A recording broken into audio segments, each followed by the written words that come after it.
Welcome to the Balancing Act podcast brought to you by Singer Lewack.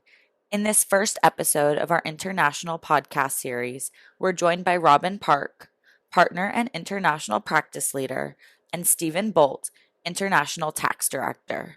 Together, they'll walk through the U.S. international tax reform provisions introduced in the newly passed One Big Beautiful Bill Act. This episode highlights what global businesses and U.S. taxpayers need to know heading into 2026. Let's dive in. Welcome, everyone, to another edition of the Balancing Act, sponsored by Singer Lewack. My name is Robin Park. I'm a partner and head of the international practice at the firm. With me, I also have Stephen Bolt, who is an international tax director. And both Stephen and I will be discussing the first series of the international podcast, which will touch upon the newly released One Big Beautiful Bill Act, which contains a lot of legislative changes to the existing U.S. tax laws. And specifically for this particular podcast, we will be discussing the U.S. international tax provisions of the OBA provisions or OBA Act. And we will go in detail on the specific provisions and how they could potentially impact your operations or business. And again, this is the first installment, and we'll also have future podcasts touching upon Trump's tariff regimes, as well as other just general international cross-border tax planning and transfer pricing considerations as well. But with that said, we'll move forward with today's podcast again on the OBA provisions and specifically the U.S. international tax provisions. And maybe at this moment, I'll let Stephen Bolt introduce himself. Thanks, Robin. Hi, I'm Stephen Bolt. As Robin mentioned, I'm an international tax director here at Singer Lewack. As Robin mentioned, we're going to be covering, the key international changes in the new bill. At a high level, the international changes enacted in the One Big Beautiful Bill Act are much smaller in scope when compared to the changes passed as part of the monumental 2017 Tax Cuts and Jobs Act passed under President Trump's first administration. The 2017 Tax Cuts and Jobs Act introduced sweeping changes to the U.S. international tax system, so this bill, in comparison, is much smaller in scope. Many of the provisions in the new bill modify or extend rules originally passed under the Tax Cuts and Jobs Act and generally go into effect starting in the 2026 tax year. However, there are several key changes that taxpayers will want to be aware of as we head into 2026, so we're going to be covering those key changes and things to look out for as we go through the material today.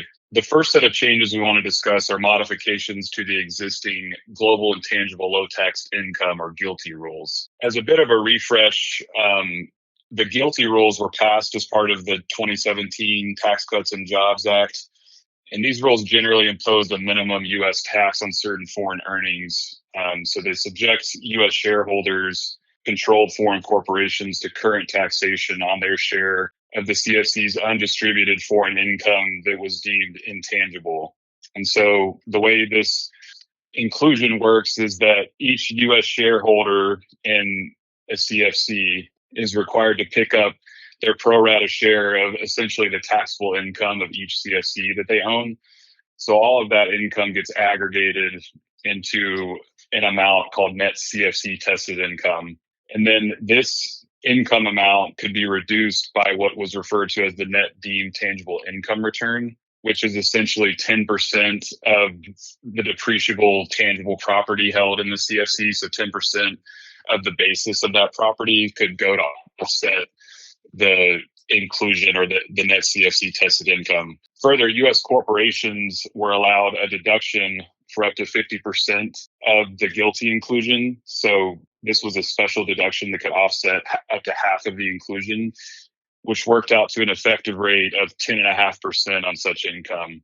U.S. corporations were also allowed a deemed foreign tax credit of up to 80% of the foreign income taxes paid or accrued on the CFC tested income. And just I think it's important to note is that the GILTI regime is really part of the broader U.S. anti-deferral rules that the Internal Revenue Code contains, which is really an extension of the existing Subpart F provisions, which has been around since the Kennedy administration. And effectively, there is a set of rules that make it more difficult or challenging for U.S. shareholders to defer their offshore earnings from current U.S. taxation. And so GILTI was just another set of rules that Stephen mentioned passed as part of the 2017 Tax Cut Jobs Act that adds another, I guess, quiver to the IRS's arsenal to tax offshore previously undistributed earnings. It's also important to note that, as Stephen mentioned, there is a corresponding 250 foreign-derived intangible income deduction that could reduce your GILTI, but that's only applicable for C Corp shareholders or U.S. shareholders, or if you're an individual that makes a certain election called the 962 election, which we'll not really discuss in detail here. It really goes kind of beyond the scope of this presentation, but I think it's just worth noting to note that individuals can, under certain circumstances, claim the 50 deduction if they make this 962 election. As part of the One Big Beautiful Bill Act, there were changes introduced to the computation of GILTI. The key change passed as part of this legislation was the elimination of the deemed tangible income return, so that 10% of fixed assets that went to offset GILTI inclusion, that 10% shield, if you will, is being eliminated. So that's probably the biggest change coming out of the new GILTI modifications, is that this offset is being eliminated. So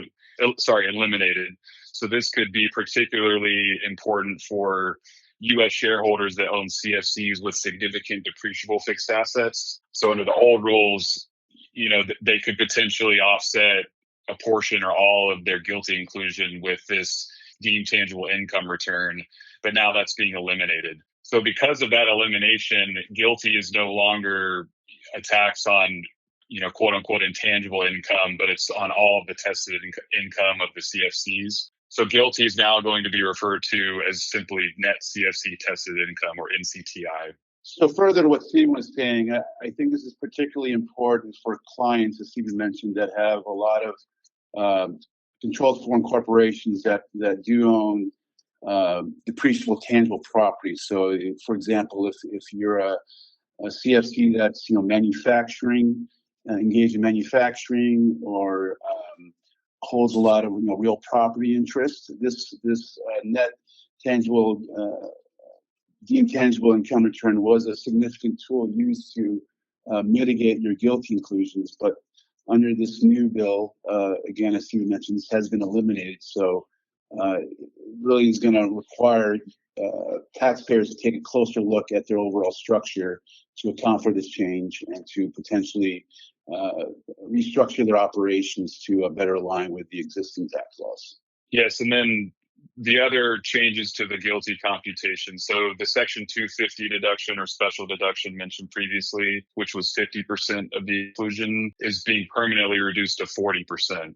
So this is going to have the effect in that the effective tax rate on the inclusion is now generally up to 12.6% from 10.5%. We also mentioned previously, under the old rules, there was a 20% haircut on the foreign tax credit allowed on the GILTI inclusion. So it was 80%. That deemed paid foreign tax credit allowance is being increased to 90%, or a 10% haircut on the foreign taxes of the CFCs. So theoretically, there would be no residual U.S. tax owed on income subject to at least a 14% effective tax rate in the local jurisdiction, is how it works out, which is a slight increase from the 12.6%. Theoretically, no residual U.S. tax would be owed on income subject to at least a 14% effective tax rate in the local jurisdiction. One additional change is that now no interest or R&E expenditures will be apportioned to net CFC tested income for purposes of calculating the foreign tax limitation under Section 904. So this change is also important because it will likely result in a higher GILTI FTC limitation for taxpayers. Other deductions outside of interest and R&E portion to net CFC tested income, only such deductions are directly allocable to the income. So I think the key takeaway here is that there's modifications to the calculations. And so taxpayers will want to potentially model out the impact of these modifications to the calculation and get ahead of where their GILTI position will be going forward. The new rules and modifications are applicable to tax years beginning after December 31st, 2025, so starting with the 2026 tax year. I think this is something that taxpayers will want to be aware of and get ahead of to make sure that they're considering these changes and the impact it could have on their U.S. tax liability. Absolutely. So, as Stephen mentioned, maybe as part of the current year-end tax planning, as clients are wrapping up their returns this fall. Once that has been completed, I think it would be an opportune time to have discussions with your clients or prospective clients on how this particular provision could, again, impact their structure going forward, and to look at proactive tax planning to, again, potentially mitigate some of these tax law changes. Thanks, Robin. The next set of changes that we want to cover under the new bill are changes to the foreign derived intangible income rules. The foreign derived intangible income rules are sometimes referred to as FDII or FDII. These rules provided a reduced rate of tax on certain types of income, specifically income that's deemed to be intangible and foreign derived. So income, paid generally from sources outside the United States. The FDII rules allow for a special deduction also under Section 250, with the resulting impact of reducing the effective tax rate on such income to 13.125% for a U.S. corporation. So, the U.S. corporate rate is 21%. The effective rate on this income could be reduced by 13.125%. And this was by means of a 37.5% deduction on the income under Section 250. So with the new changes introduced in the OVA bill, the Section 250 deduction is being permanently reduced to 33.34%, so down from the 37.5% on FDII. The impact of this will be a slight increase to the effective tax rate on the income to 14%. So up from that, a little over 13% to now 14%. In terms of calculating FDII, the exclusion from deduction eligible income or the deemed tangible income return is also being eliminated under the FDII rules. So similar to GILTI, U.S. corporations that calculated this deduction had to calculate their deduction eligible income, and then that amount was reduced by this deemed tangible income return. Again, essentially the 10% of the depreciable fixed assets of the U.S. corporation used in a trade or business. This deemed tangible income return is also being eliminated for FDII. FDII is also having its name or title changed slightly to foreign derived deduction eligible income. So no longer FDII, it's FDDEI. This elimination of the DTIR, or the deemed tangible income return, could significantly increase the amount of income eligible for the FDDEI deduction, particularly for companies with fixed assets. So in continuing the trend of considerations going forward into the new tax year, one thing that U.S. corporate taxpayers will want to be aware of and model out is this elimination of the deemed tangible income return and the effect that could have on their calculations, because potentially the FDDEI deduction now could be increased as a result of that change. Further, in determining DEI, relevant gross income is reduced by all deductions properly allocable thereto, other than interest in research and experimental expenditures. So similar to GILTI, the deduction eligible income that's factored into the calculation for this Section 250 deduction will not include interest in R&D expenditures. So this could also, again, have the effect of increasing the deduction eligible income and thereby increasing the amount of the special 250 deduction available to offset such income.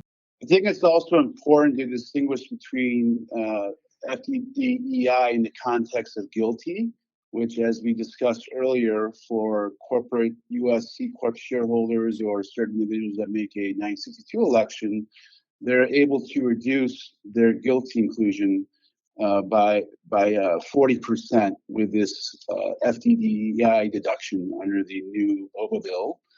So it works in conjunction with the GILTI provisions. But as Stephen mentioned here, the FEDEI deduction can also operate on a standalone basis. So if you are a USC corporation that engages in a lot of export type of activities, whether it's export sales of tangible property, services, or licensing of tangibles, then as Stephen mentioned, they're entitled to this deduction, which could effectively get you to about a 14% effective rate of tax on those particular export streams of revenues earned by the U.S. C Corp shareholder. So the next key change that we want to cover as part of the new OVA bill is the restoration of Section 958B4. And to provide historical background, before the 2017 Tax Cuts and Jobs Act was passed, Section 958B4 generally prevented downward attribution from a foreign person to a U.S. person for purposes of determining whether that U.S. person was a U.S. shareholder in a foreign corporation and whether such foreign corporation was a CFC. The Tax Cuts and Jobs Act repealed Section 958B4 effective for the last tax year of CFCs that began before January 1st, 2018, and the tax year of U.S. persons in which or with which such tax year ended. So the effect of the repeal of 958B4, it created many more CFCs and U.S. shareholders because now the ownership of foreign persons could be downward attributed to a U.S. person. So a common scenario where this would come up would be in a foreign parented multinational structure where the foreign parent owns a U.S. subsidiary and then brother sister to that U.S. subsidiary were foreign corporations. So under the constructive ownership attribution rules, with the repeal of 958B4, the ownership of the foreign parent and the foreign subsidiaries could be attributed to its U.S. subsidiary. This repeal back in 2017 created many more CFCs and U.S. shareholders and greatly expanded the filing requirements because now there were new U.S. shareholders created that previously didn't have filing requirements, and now they had to start filing Form 5471. Additionally, there could have been U.S. shareholders in a foreign corporation that was not a CFC because of the prevention of this downward attribution. So once the rule was repealed, they began picking up inclusions with respect to such foreign corporation, whereas before the foreign corporation was not a CFC. So the new OVA bill reinstates this Section 958B4.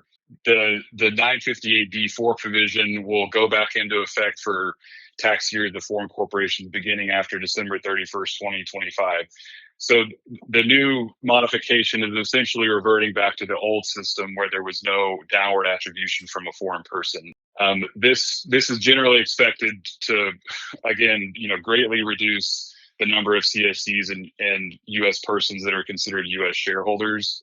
So for any taxpayers or companies or clients that have had issues with the downward attribution rules where they had CFCs or U.S. shareholders created because of the downward attribution, those structures will need to be reassessed going forward to understand the impact of this change and the impact on inclusions that the U.S. shareholders were previously required to pick up under Subpart F for GILTI. In addition to that, their compliance requirements for reporting on Form 5471 for such foreign corporations. Yeah, and again, I think this was a very much welcome change or reversion back to the old rules because, as Stephen mentioned, this really created a lot of administrative burdens to clients because now, as Stephen mentioned, they would have to potentially report either for informational purposes or even for deemed dividend inclusion taxable income purposes, which again I think had some unintended consequences when they first issued it under the Tax Cut and Jobs Act. When you look at the legislative intent when the repeal originally occurred back in 2017, it was really intended to catch a narrow group of type of companies, specifically companies that engaged in corporate inversions under Section 7874, where they're at one point in time a U.S. parented company with foreign subsidiaries, but then engaged in what we refer to as an inversion transaction, such that now that it is a foreign parent company with a U.S. subsidiary. And oftentimes, in connection with these inversion transactions, they would engage in what we call out from under planning with respect to the controlled foreign corporations previously owned by the U.S. Company, and they would then effectively, sell or transfer those CFCs directly to the foreign parent. And it was really under these circumstances that the original repeal of 958b4 was intended to capture. But again, it did have a much broader application. And I think that was an unintended consequence that the Treasury and the IRS did not contemplate. But as a result of a lot of lobbying since the passage of that rule in 2017, again, it is a welcome change, because it will alleviate or mitigate a lot of the U.S. tax compliance obligations for our clients and prospective clients. But there is one little wrinkle here, which I'll let Stephen elaborate a little further on. Right. So while the reinstatement of 958b4 is a welcome change, there was also a new section 951 Cat B passed as part of the new OBA bill that allows for downward attribution from a foreign person in certain cases. So while 958b4 is generally going to apply going forward, there could be certain cases where there's still downward attribution from a foreign person. In general, the new section 951 Cat B applies the CFC inclusion rules, so subpart F and GILTI, to a foreign controlled U.S. shareholder of a foreign controlled corporation, as if the former were a U.S. shareholder and the latter were a CFC. So in general, a foreign controlled U.S. shareholder is a U.S. person that would be a U.S. shareholder with respect to the foreign corporation if, one, to be a U.S. shareholder, the U.S. person must own more than 50% of the stock of the foreign corporation, and two, downward attribution from foreign persons applies. So if the 958b4 is ignored, does that downward attribution create a U.S. shareholder? A foreign controlled foreign corporation is a foreign corporation other than a CFC, more than 50% of which is owned by the foreign controlled U.S. shareholder just mentioned, again, without regard to the section 958b4 prevention of the downward attribution.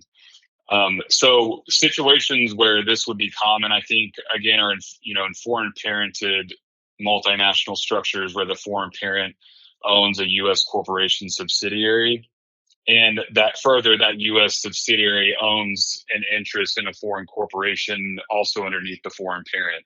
Because of the reinstatement of Section 958b4, now the ownership from the foreign parent is generally not attributed down to the U.S. subsidiary, but because of this new 951 Cat B, there could be scenarios where the U.S. subsidiary is still deemed to own stock in a foreign corporation without regard to the 958b4 prevention rule, so that U.S. subsidiary is still considered a U.S. shareholder, and the foreign corporation in which it owns stock is a controlled foreign corporation with respect to that foreign controlled U.S. shareholder. So, in summary, I think while the reinstatement of 958b4 is a welcome change, there's still a caveat to consider with respect to this new section 951 Cat B, in that U.S. subsidiaries can still be attributed ownership in other foreign corporations downwardly in certain situations. So again, with the general theme, any structures where this downward attribution is possible need to be examined closely to see if it will be caught in these new Section 951 Cat B rules. Further to that, we would also be expecting guidance to come forth from the IRS on how these rules will be applied, and also what the compliance or reporting considerations will be for foreign controlled U.S. shareholders in these structures. Robin, any thoughts on the new Section 951 Cat B? Yes, I think as you mentioned, it's just going to really require, our clients or prospective clients to take a closer look at their overall legal entity structure to see if they're going to be caught under these rules, because there could be additional U.S. tax compliance filing obligations if they are caught under this new 951 Cap B provisions. But otherwise, I think absent, falling within the purviews of that foregoing code section, I think broadly speaking, the reversion back to 958B4 again is a welcome change and a win for U.S. taxpayers. One minor change we want to mention as part of the new OBA bill is a modification to the base erosion and anti-abuse tax, or the BEAT rules as they're known. So as a refresher, the BEAT rules were enacted as part of the Tax Cuts and Jobs Act in 2017. And the BEAT created an incremental tax that can apply to large foreign and domestic corporations that operate in the U.S. and that make significant foreign-related party payments that are deductible against taxable income in the U.S. Generally, the BEAT applies to applicable taxpayers, which is determined annually, and an applicable taxpayer is a corporation that, together with certain related parties, has average annual gross receipts of at least $500 million for the 3 preceding tax years. And further to that, a base erosion percentage of 3%. And generally, that base erosion percentage is calculated based on the base erosion payments or the payments made to foreign related parties over the total deductions. And the way the BEAT was calculated is that there is an additional tax to the extent 10% of a modified taxable income amount exceeds the taxpayer's regular tax liability. For this purpose, the regular tax liability is reduced by some, but not all tax credits. And an applicable taxpayer generally determines their modified taxable income amount by adding back to regular taxable income its base erosion tax benefits or payments for the year, and then the base erosion percentage of any net operating loss deduction allowed for the year. So as mentioned, the BEAT imposes an additional tax to the extent of 10% of modified taxable income exceeds the regular tax liability. The new OBA bill permanently sets the rate of this tax at 10.5%. So it's an increase from 10 to 10.5% for tax years beginning after December 31st, 2025. The original rules were originally scheduled to increase the rate of this tax to 12.5%, but with this new OBA provision, the rate is going to be set permanently at 10.5%. So a slight increase from the rate that's been calculated in previous tax years. Otherwise, the BEAT rules generally retain the status quo as normal. So I think the primary consideration here would be, this slight rate increase to the BEAT and the impact that could have on U.S. tax liability. Next, we're going to cover some modifications to CFC rules that were passed as part of OBA. Modification that we want to cover is the modification to the U.S. shareholder pro rata share rules for CFC inclusions. So under the old rules, generally, when a U.S. shareholder owns an interest in a CFC, they're required to pick up their pro rata share of subpart F and or GILTI items if they own the shares in the CFC on the last day of the CFC's tax year. So you could have previously ownership changes during the year, and only the U.S. shareholders on the last day of the CFC's tax year would be required to pick up subpart F or GILTI inclusion items. The new rules under OBA modify this in that now all subpart F and GILTI items will generally be allocated pro rata based on the U.S. shareholders that owned stock in the CFC during the tax year in which the foreign corporation was a CFC, and based on the number of days they held the stock. Whereas before, it was just the U.S. shareholder on the last day of the year. Now all U.S. shareholders that owned stock in the foreign corporation during the year that it was a CFC will be required to pick up their pro rata share for the amount of time that they held the CFC stock during the year. Yeah, no, this is an important change because, prior to this new rule, particularly in the acquisition context, a lot of the sellers would plan it such that, they would not be considered the owners of the CFCs on the last day of the annual accounting period, so they would not have to recognize any sort of subpart F or GILTI income.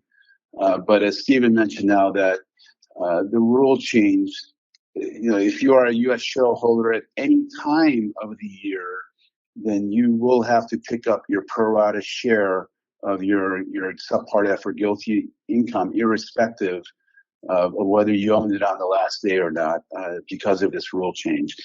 To me, it sounds like it's more of an equitable result, because I think prior to that it was kind of a little technical loophole that you could plan and defer any sort of deemed dividend inclusions. So I think, logically speaking, I think this rule change makes sense, although it may not be necessarily favorable to U.S. shareholder taxpayers in general. That's right. And I think this will also create additional complexity where there's ownership changes during the middle of the year, because now, there will have to be calculations done to allocate or GILTI items pro rata throughout the year. So if you have a structure where there were, multiple U.S. shareholder changes during the year, it could become a nightmare very quickly to allocate those items. So I think, again, something to just be aware of and to get ahead of if you're expecting any ownership changes during the year. Just know that this calculation will now be required to allocate the income items, whereas before it would just be, the full year calculation, and then you'd be looking at the last, U.S. shareholders on the last day of the year. Yeah, it's also important to know that this does also have a legal impact. So for attorneys that are involved in deal work, acquisitions, M&A, you'll definitely have to consider provisions in the share purchase agreement that reflects, who or which parties are going to be responsible for, filing periods of returns by each of the shareholders. So it is also going to create some additional complexities from a legal perspective as well. A couple other CFC rule changes that we want to mention.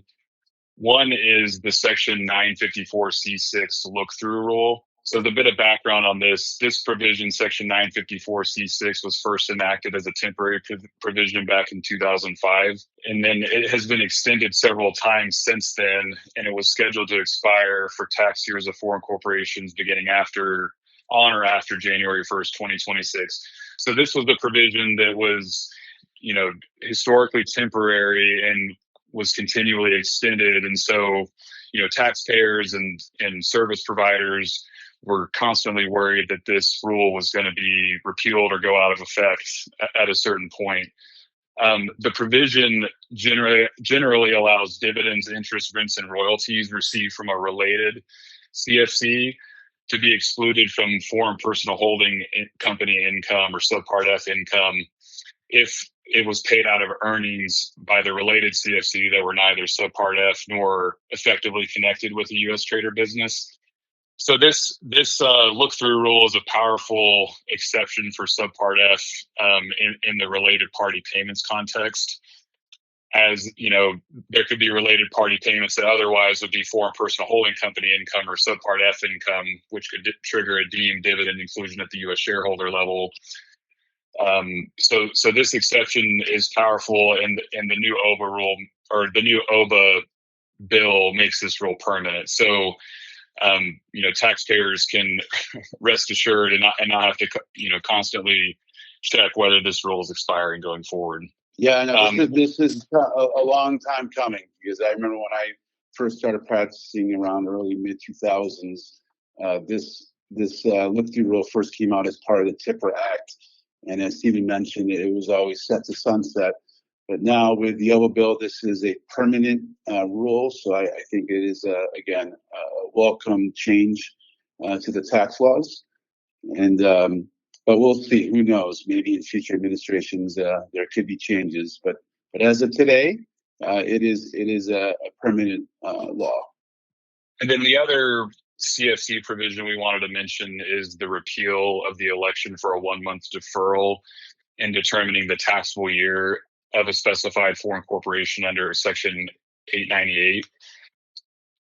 So before OBA, U.S. shareholders generally had an option to change the tax year of their foreign corporation subsidiary on a 1 month deferral basis so they could end the tax year of the CFC.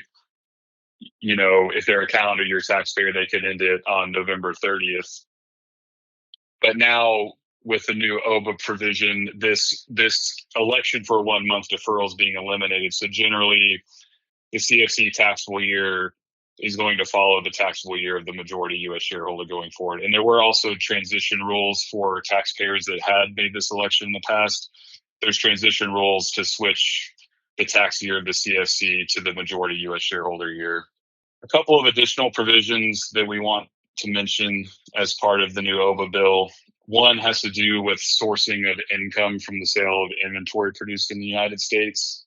So under current section 863B2, income from the sale of inventory produced in the United States is generally sourced on the basis of the production activities with respect to the property. Accordingly, income from the sale of inventory manufactured in the United States and sold to a foreign person has generally been treated as U.S. source income. The new OBA rule introduces a new section 904B6, and this change applies for sourcing income on inventory sales for purposes of calculating the foreign tax credit.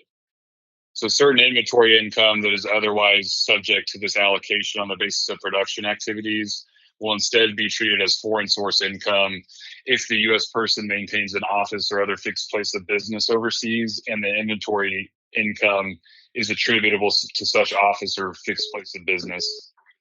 The amount, so this income can potentially be treated as foreign source up to 50%. So there's a 50% cap on the sourcing of this income to foreign source.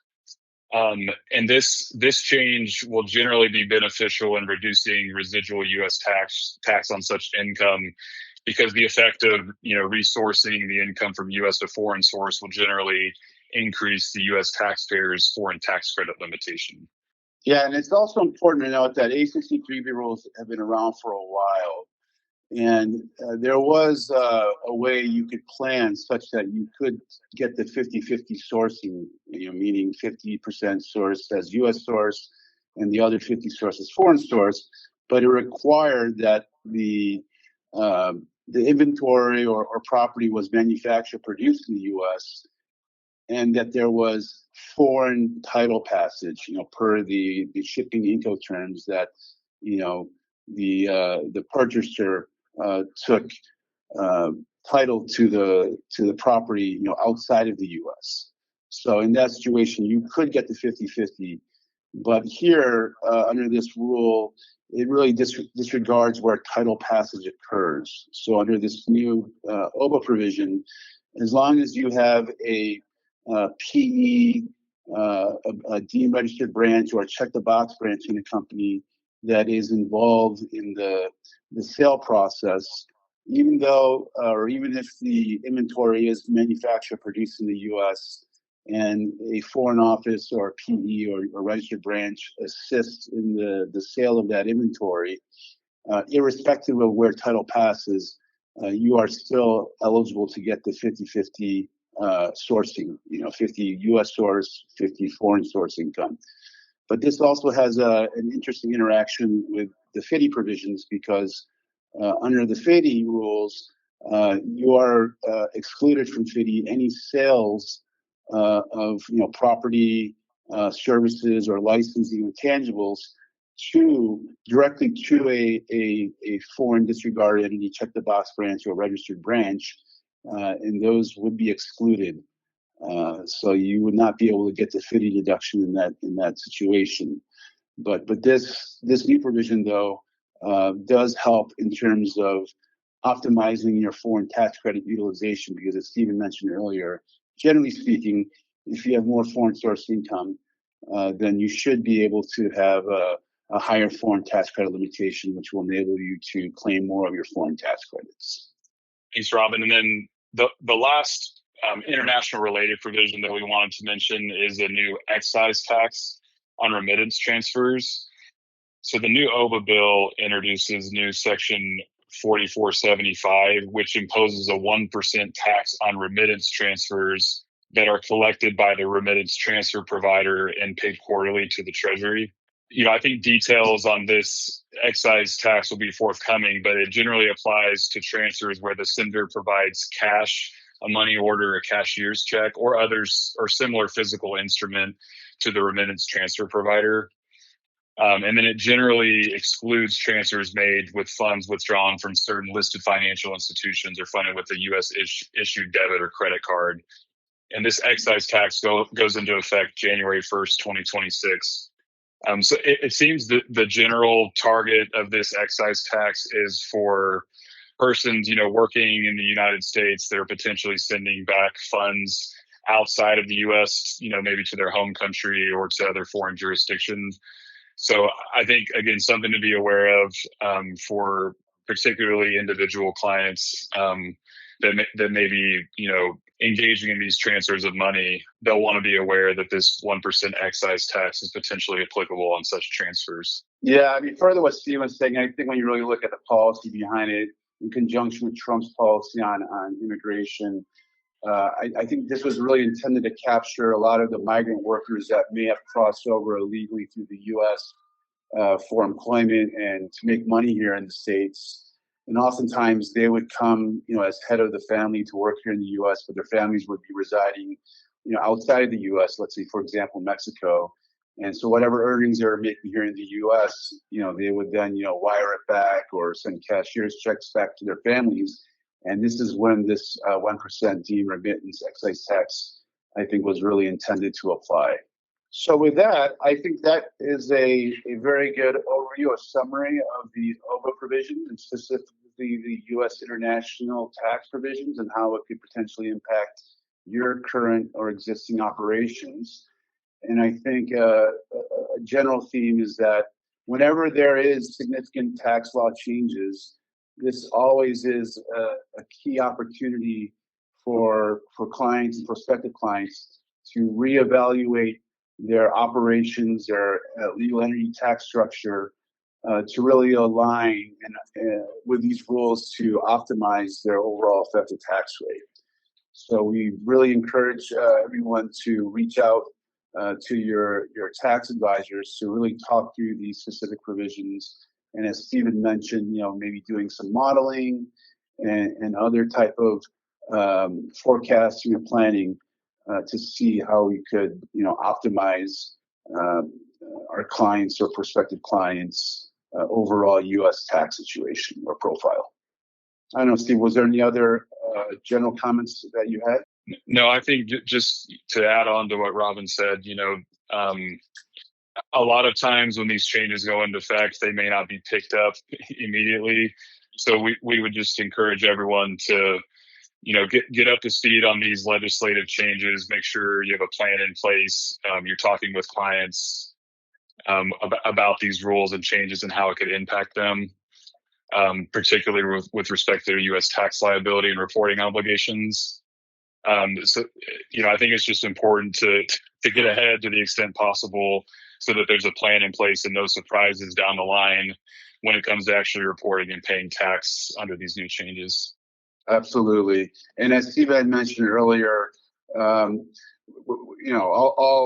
tax professionals are still waiting on, additional guidance, whether it's a green book or regulations or administrative guidance. So we're certain there will be a lot more clarifications and information that will be disseminated here, throughout the rest of the year. So as we get some more definitive insights and guidance, I'm sure we'll have another update to go through those specific issues and clarifications. That wraps up this episode of The Balancing Act, where we explored the U.S. international tax reform provisions in the One Big Beautiful Bill Act. Stay tuned for next month's episode where we'll cover the evolving tariff regime and its impact on international operations and planning. Until next time.